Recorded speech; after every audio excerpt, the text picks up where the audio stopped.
Welcome to Kishore sir daily current affairs classes. ఈరోజు మనము November 13, 2025 సంబంధించిన కరెంట్ అఫైర్స్ ను డిస్కస్ చేసుకున్నాం.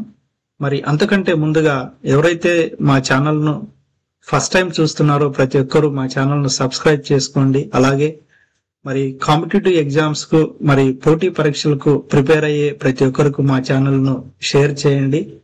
మరి ఈరోజు మనము నవంబర్ 13 సంబంధించిన కరెంట్ అఫైర్స్ లోని ముఖ్యాంశాలలో చూసినట్లయితే మరి ఫస్ట్ టాపిక్, కెనడాలో G7 విదేశీ వ్యవహారాల మంత్రుల భేటీ. సో మరి కెనడాలో G7 అంటే గ్రూప్ ఆఫ్ 7 అంటే గ్రూప్ ఆఫ్ 7 కంట్రీస్. మరి గ్రూప్ ఆఫ్ 7 కంట్రీస్ ఏవి అంటే ప్రపంచంలో మరి పారిశ్రామికంగా బాగా అభివృద్ధి చెందిన దేశాలన్నీ కలిసి ఒక కూటమిగా ఒక గ్రూప్ గా ఫామ్ కావడం జరిగింది. మరి ఆ కూటమిని మనం ఇక్కడ ఏమంటామంటే G7 అని అంటాం. కాబట్టి మరి ఈ G7 దేశాల్లో ఉన్న విదేశీ వ్యవహారాల మంత్రులంతా కలిసి మరి కెనడాలో నయాగరా అనే ప్రాంతంలో మరి కలుసుకోవడం జరిగింది. ఎందుకోసం అంటే మరి ఇక్కడ చూస్తే న్యూస్ లో పారిశ్రామికంగా అభివృద్ధి చెందిన గ్రూప్ ఆఫ్ 7 దేశాల విదేశాంగ మంత్రుల కెనడాలో మరి మంగళవారం బుధవారం సమావేశమయ్యారు. అమెరికా సుంకాలు పెంపు, మరి గాజా, రష్యా ఉక్రెయిన్ యుద్ధ సమాప్తికి అమెరికా అధ్యక్షుడు డొనాల్డ్ ట్రంప్ ప్రతిపాదనలపై వారు చర్చలు జరిపారు. అంటే ఇక్కడ దేని మీద వీళ్ళు డిస్కస్ చేయడం జరిగిందంటే గ్రూప్ ఆఫ్ 7 కంట్రీస్ లో ఉన్న విదేశీ వ్యవహారాల మంత్రులు, ఫారెన్ మినిస్టర్స్ మరి రష్యా ఉక్రెయిన్ అనేది యుద్ధం మరి మనకు 3 ఇయర్స్ అబౌవ్ గా మరి యుద్ధం జరుగుతూనే ఉంది. 4 ఇయర్స్ అవుతుంది దగ్గర. అలాగే ఆ విషయము మరి ఇజ్రాయెల్ గాజాపై చేస్తున్న యుద్ధము, అలాగే అమెరికా మరి వివిధ దేశాలపై టారిఫ్ అంటే సుంకాలను పెంచింది. మరి ఆ విషయం గురించి మరి ఈ విధంగా వివిధ అంశాల గురించి మరి ఈ విదేశీ వ్యవహారాల మంత్రులు అయినటువంటి G7 దేశానికి చెందిన విదేశీ వ్యవహారాల మంత్రులు మరి ఈ న్యూస్ మీద మరి కలుసుకొని మరి మాట్లాడుకోవడం జరిగింది. అయితే మరి ఇక్కడ ఈ ఫోటోలో మనం చూస్తే మరి కెనడాకు చెందిన మరి అనితా ఆనంద్ తో విదేశీ వ్యవహారాల మంత్రి అని మనకి ఇక్కడ ఉంది. అనితా ఆనంద్ అంటే ఈమె కెనడా దేశంలో మరి విదేశీ వ్యవహారాల మంత్రిగా పనిచేయడం జరుగుతుంది. కెనడా దేశంలో విదేశీ వ్యవహారాల మంత్రి ఎవరంటే అనితా ఆనంద్. అలాగే మరి ఇక్కడ 51వ G7 నాయకుల శిఖరాగ్ర సమావేశం మరి 2025లో జరిగింది. ఇక్కడ 2025లో 51వ G7 నాయకుల శిఖరాగ్ర సమావేశం 2025 జూన్ 15 నుండి 17 వరకు మరి ఆల్బెర్టాలోని కనానెస్కిస్ లో మరి కెనడాలో జరిగింది. మరి ఈ యొక్క సమావేశము అంతర్జాతీయ శాంతి, భద్రత మరియు ఆర్థిక స్థిరత్వము, వృద్ధికి సంబంధించిన విషయాలపై మరి డిస్కస్ చేసుకోవడం జరిగింది. కాబట్టి ఇక్కడ మనకి 51వ G7 శిఖరాగ్ర సమావేశం ఎక్కడ జరిగింది అని ఎగ్జామ్ లో అడుగుతాడు. Very very important. కాబట్టి 51వ G7 శిఖరాగ్ర సమావేశం ఎక్కడ జరిగిందంటే మరి కెనడా దేశంలోని ఆల్బెర్టాలోని కనానెస్కిస్ లో జరిగింది. మరి అలాగే మరి కెనడాలో G7 విదేశీ వ్యవహారాల మంత్రుల భేటీ ఎక్కడ జరిగిందంటే కెనడాలోని నయాగరా అనే నగరంలో జరిగింది. నయాగరా అనే నగరంలో జరిగింది. మరి కెనడా అంటే ఇది ఒక మరి నార్త్ అమెరికా కంట్రీ కెనడా. మరి కెనడా క్యాపిటల్ సిటీ ఏదంటే ఒట్టావా అనేది మరి కెనడా క్యాపిటల్ సిటీ. మరి ఇక్కడ మనం కెనడా గురించి మనం డిస్కస్ చేసుకున్నాం. నెక్స్ట్ మరి టాపిక్ లోకి మనం వెళ్ళినట్లయితే మరి భారత్ లోనే అత్యధిక క్షయ మరణాలు అని న్యూస్ రావడం జరిగింది. భారత్ లోనే అత్యధిక క్షయ మరణాలు. సో క్షయ అంటే మరి టీబీ అని మనం షార్ట్ కట్ మనం దాన్ని పిలుచుకుంటాము, టీబీ. మరి ఈ న్యూస్ ఎవరు వెల్లడించడం జరిగిందంటే మరి ప్రపంచ ఆరోగ్య సంస్థ అంటే దీన్ని మనము WHO అని అంటాము. WHO అంటే వరల్డ్ హెల్త్ ఆర్గనైజేషన్. మరి ఇది జెనీవా కేంద్రంగా పనిచేస్తుంది WHO. WHO అనేది it is one of the wing in UNO, United Nation Organisation లో మరి WHO అనేది ఒక వింగ్ గా చెప్పొచ్చు. కాబట్టి WHO అంటే వరల్డ్ హెల్త్ ఆర్గనైజేషన్, దీని హెడ్ క్వార్టర్ జెనీవా. మరి దీన్ని మనము తెలుగులో ప్రపంచ ఆరోగ్య సంస్థ అని చెప్పుకుంటాం. మరి ప్రపంచ ఆరోగ్య సంస్థ అయినటువంటి ఇది మరి ప్రపంచంలోనే భారత్ లో అత్యధిక క్షయ మరణాలు జరుగుతున్నాయని మరి ఒక నివేదికను వెల్లడించడం జరిగింది. కాబట్టి ప్రపంచంలోనే 2024లో అత్యధిక క్షయ కేసులు నమోదైంది భారత్ లోనే. తదుపరి స్థానాల్లో ఇండోనేషియా ఉంది second place, third place Philippines, China, Pakistan ఉన్నాయని ప్రపంచ ఆరోగ్య సంస్థ అంతర్జాతీయ క్షయ నివేదిక తెలిపింది. కాబట్టి ప్రపంచంలో మనకి ఎగ్జామ్ పాయింట్ ఆఫ్ వ్యూలో మరి ఇటీవల WHO నిర్వహించిన నివేదికలో WHO రిపోర్ట్ ప్రకారము, వరల్డ్ హెల్త్ ఆర్గనైజేషన్ రిపోర్ట్ ప్రకారము ప్రపంచంలో అత్యధిక క్షయ మరణాలు ఏ దేశంలో జరుగుతున్నాయి, అత్యధిక క్షయ మరణాలు ఏ దేశంలో సంభవిస్తున్నాయి అని ఎగ్జామ్ లో ఆ విధంగా మనకి క్వశ్చన్ ఫ్రేమ్ చేయడానికి అవకాశం ఉంటుంది. కాబట్టి ఏ దేశం అంటే మరి భారత్ అని మనం గుర్తుపెట్టుకోవాలి. అలాగే సెకండ్ థర్డ్ ప్లేస్ అయితే Indonesia second place, third place Philippines, మరి fourth place China, fifth Pakistan గా ఇక్కడ మనకి న్యూస్ లో రావడం జరిగింది. కాబట్టి మరి ఇంతకు ముందు మనము ప్రీవియస్ క్లాస్ లో చెప్పుకున్నాం, అంటే మూత్రపిండాలు సంబంధించిన వ్యాధులు మరి ప్రపంచ పరంగా ఏ దేశంలో ఎక్కువ జరుగుతున్నాయంటే చైనా ఫస్ట్ ప్లేస్, అలాగే మరి ఇండియా మూత్రపిండాల వ్యాధిలో సెకండ్ ప్లేస్ లో ఉంది అని కూడా చెప్పుకున్నాం. కాబట్టి మూత్రపిండాలకు సంబంధించిన వ్యాధిలో ఇండియా సెకండ్ ప్లేస్, మరి క్షయ వ్యాధికి సంబంధించిన మరణాలలో ప్రపంచంలోనే ఇండియా ఫస్ట్ ప్లేస్ గా ఉంది. ఓకే, మరి ఇది మన ఈ న్యూస్ సంబంధించి. మరి మనం క్షయ వ్యాధిని ఇంగ్లీష్ లో టీబీ అని కూడా అంటాం. టీబీ అంటే ఏమంటే ట్యూబర్క్యులోసిస్ అని అంటాం. మరి ట్యూబర్క్యులోసిస్ అనే ఈ వ్యాధి మరి ఏ బ్యాక్టీరియా వల్ల వస్తుందంటే మరి the bacteria that causes the tuberculosis is Mycobacterium tuberculosis అనే బ్యాక్టీరియా వల్ల మరి టీబీ అనే వ్యాధి వస్తుంది. కాబట్టి tuberculosis is the communicable through the air. అంటే మరి మనం ఒక క్షయ వ్యాధి వచ్చిన వ్యాధిగ్రస్తుడు మాట్లాడుతుంటే మరి క్షయ వ్యాధి త్రూ ఎయిర్ ద్వారా అదర్ పర్సన్స్ కూడా ఇది స్ప్రెడ్ కావడానికి అవకాశం ఉంటుందని మనం ఇక్కడ డిస్కస్ చేసుకుంటున్నాం. కాబట్టి త్రూ ఎయిర్ ద్వారా కూడా సంక్రమిస్తుంది ఈ టీబీ అనే వ్యాధి. ఓకే, కాబట్టి మరి ప్రపంచం క్షయ మరణాల్లో మన భారతదేశం టాప్ అనేది గుర్తుపెట్టుకోండి. అలాగే మూత్రపిండాలకు సంబంధించిన వ్యాధుల్లో ప్రపంచంలో second place, first place China. Next topic, we will go next topic. Tsunami హెచ్చరికల వ్యవస్థ పటిష్టత ముఖ్యం. ఓకే, మరి సునామీ అంటే మరి ప్రపంచంలో ఎక్కువ సునామీలు ఏ దేశంలో మరి సంభవిస్తున్నాయంటే మనము జపాన్ అని చెప్పొచ్చు. జపాన్ లో ఎక్కువ సునామీలు సంభవిస్తున్నాయి.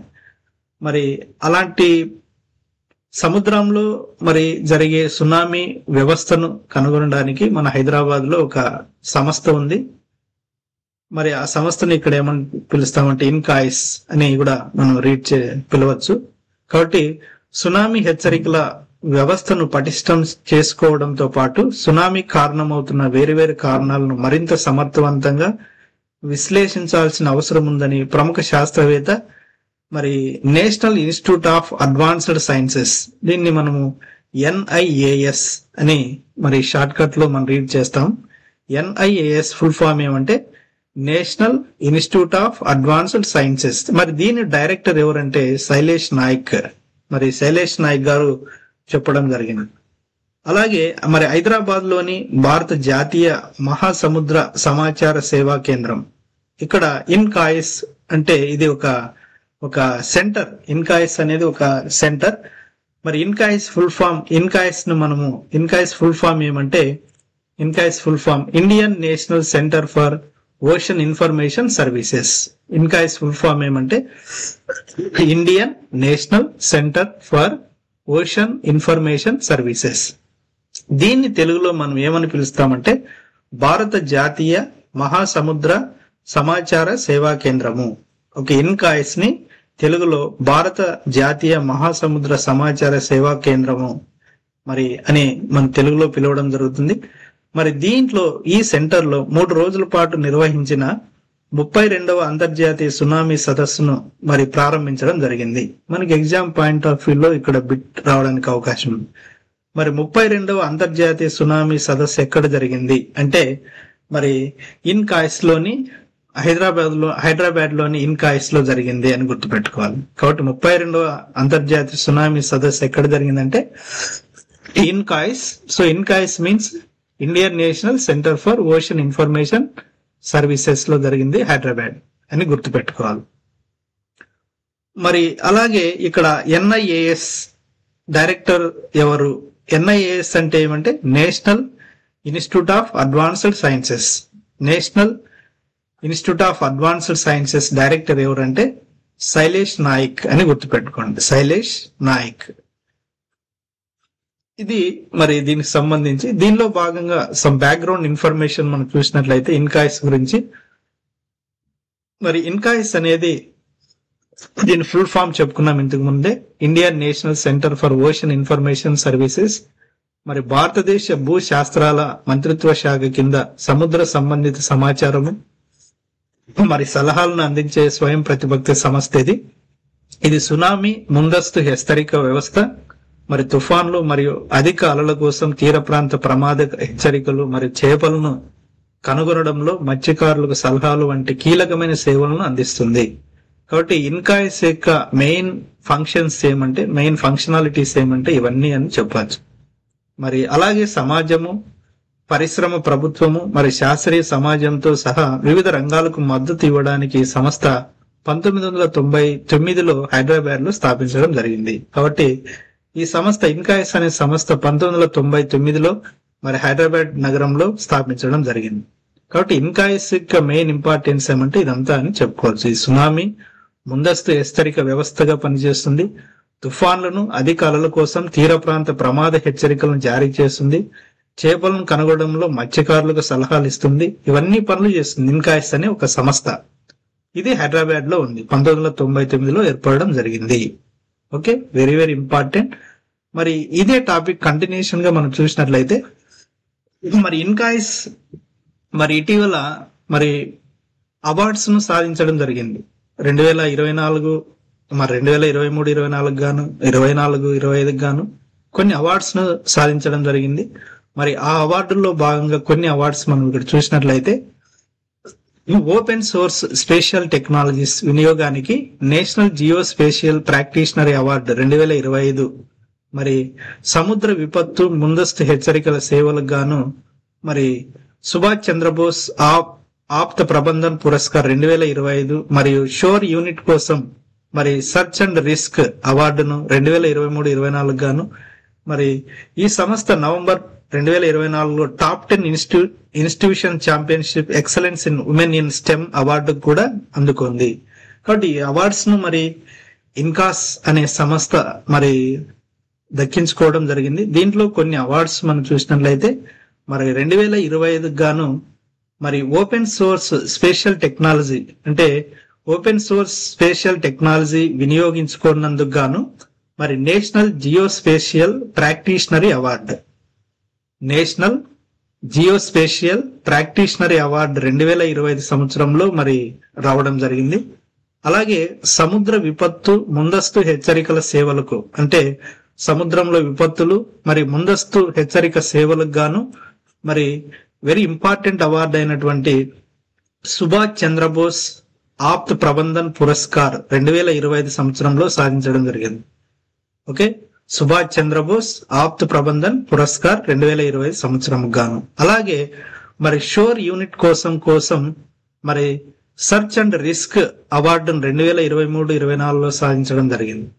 మరి అలాగే 2024లో top 10 institution championship excellence in women in STEM అవార్డును కూడా మరి 2024లో సాధించడం జరిగింది. కాబట్టి ఇన్కాయిస్ అనే సంస్థ మరి ఈ అవార్డ్స్ ను మరి 2024-25 సంవత్సరానికి గాను సాధించడం జరిగింది. కాబట్టి ఈ అవార్డ్స్ కూడా వెరీ వెరీ ఇంపార్టెంట్ అని చెప్పుకోవచ్చు. ఓకే, నెక్స్ట్ వన్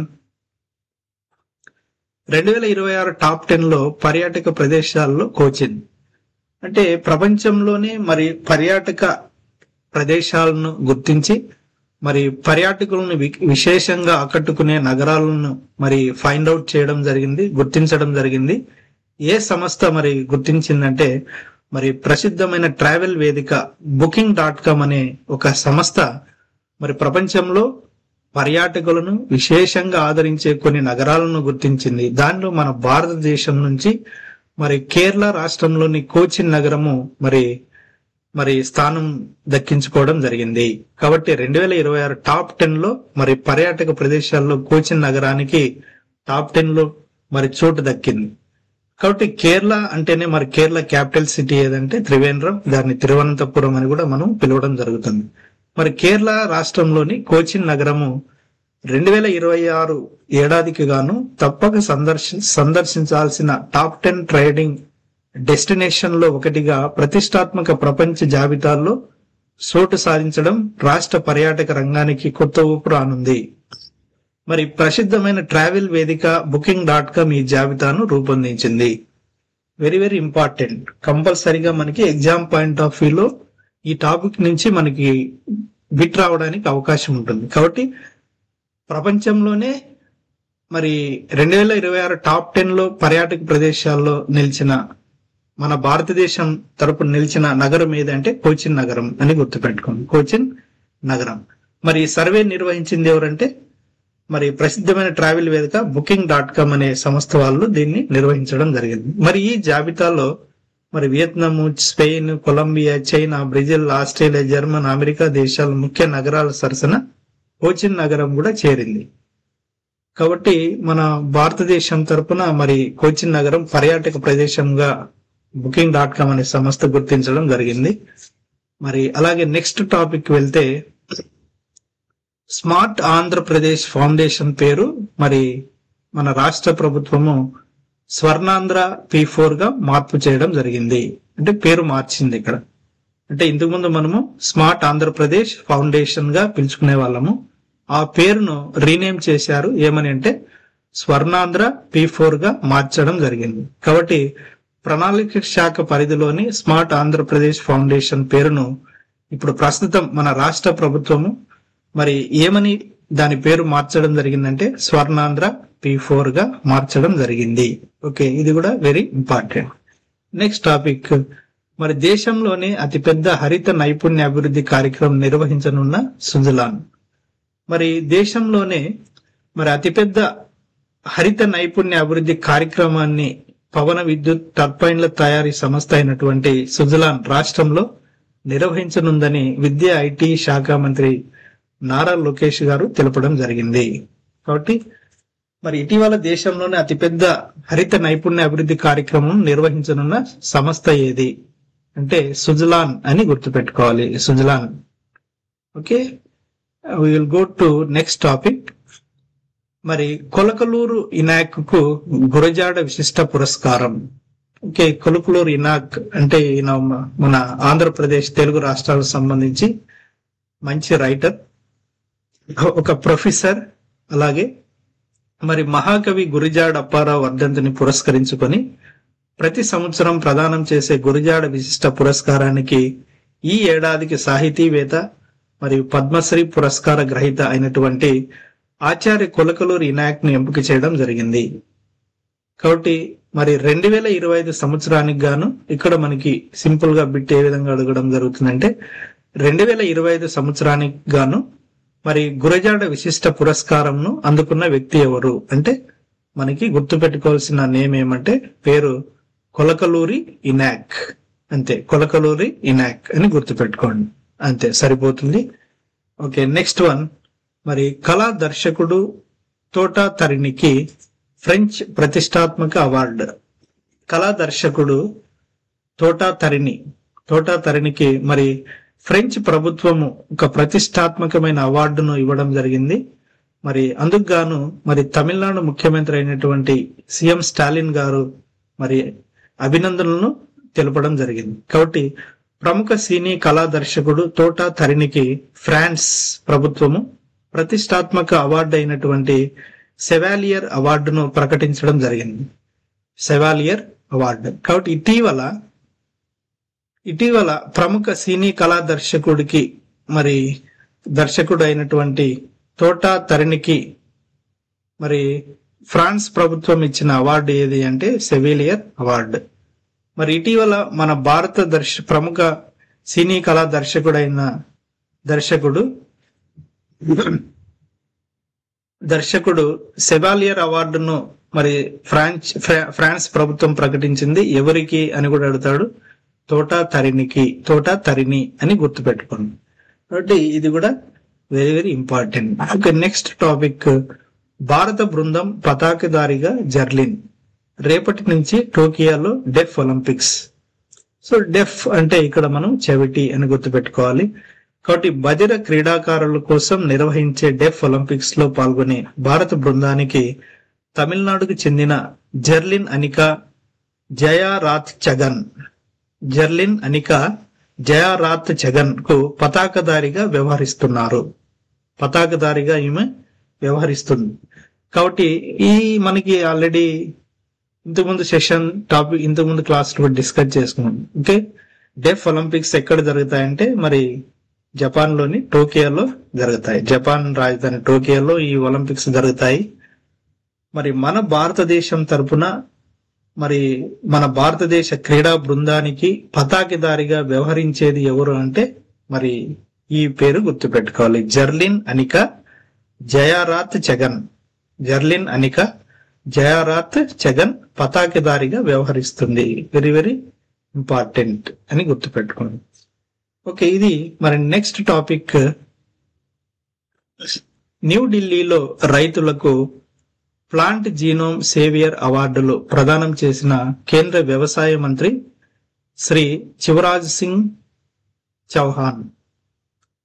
మరి న్యూఢిల్లీలో రైతులకు మరి అవార్డ్స్ ను ప్రదానం చేయడం జరిగింది. ఏమి అవార్డ్స్ అంటే ప్లాంట్ జీనోమ్ సేవియర్ అవార్డు. మరి కేంద్ర వ్యవసాయము మరియు రైతు సంక్షేమము మరియు గ్రామీణ అభివృద్ధి మంత్రి అయినటువంటి శ్రీ శివరాజ్ సింగ్ చౌహాన్ మరి ఢిల్లీలో పూసా క్యాంపస్ లోని శ్రీ సుబ్రహ్మణ్యం హాల్లో జరిగిన మొక్కల రకాలు మరియు రైతుల హక్కుల రక్షణ చట్టం 2001 యొక్క రజతోత్సవం మరియు 21వ వ్యవస్థాపక దినోత్సవాన్ని పురస్కరించుకొని ప్లాంట్ జీనోమ్ సేవియర్ అవార్డుల ప్రధానోత్సవంలో మరి పాల్గొనడం జరిగింది. ఈ సందర్భంగా విత్తన సంరక్షణ, జీవ వైవిధ్యానికి చేసిన అత్యుత్తమ కృషికి దేశవ్యాప్తంగా ఎంపిక చేసిన రైతులకు మరి అవార్డులను కేంద్ర మంత్రి శివరాజ్ సింగ్ చౌహాన్ మరి ప్రదానం చేయడం జరిగింది. కాబట్టి ఇక్కడ ఈ న్యూస్ లో మనం చూస్తే మరి బిట్ ఏ విధంగా ఫ్రేమ్ కావడానికి అవకాశం ఉంటుందంటే ప్లాంట్ జీనోమ్ సేవియర్ అవార్డులు మరి ఎవరికి ప్రదానం చేస్తారు అంటే మరి విత్తన సంరక్షణ, జీవ వైవిధ్యానికి చేసిన అత్యుత్తమ కృషికి మరి అవార్డ్స్ ను ప్రదానం చేయడం జరుగుతుంది. కాబట్టి ప్లాంట్ జీనోమ్ సేవియర్ అవార్డులు ఎవరికి ఇస్తారు అంటే విత్తన సంరక్షణ మరియు జీవ వైవిధ్యానికి చేసిన అత్యుత్తమ కృషికి మరి ఈ అవార్డ్స్ ను ఇవ్వడం జరుగుతుంది. ఈ అవార్డును ఎవరు మరి ఇచ్చారు 2025 సంవత్సరానికి గాను అంటే మరి కేంద్ర వ్యవసాయము మరియు రైతు సంక్షేమం మరియు గ్రామీణ అభివృద్ధి మంత్రి శ్రీ శివరాజ్ సింగ్ చౌహాన్ ఇవ్వడం జరిగింది. ఇక్కడ బిట్ మనకి ఈ విధంగా కూడా అడతాడు. మరి ప్రస్తుతం కేంద్ర వ్యవసాయ మరియు రైతు సంక్షేమము గ్రామీణ అభివృద్ధి శాఖ మంత్రి ఎవరు అని కూడా ఎగ్జామ్ లో అడగడానికి ఆస్కారం ఉంటుంది. కాబట్టి మనం గుర్తుపెట్టుకోవాల్సిన పేరేమంటే శివరాజ్ సింగ్ చౌహాన్ అని గుర్తుపెట్టుకోండి. దీనికి ఈ న్యూస్ సంబంధించి. And next topic, curtain raiser for IASF 2005 held at NCMRWF Noida.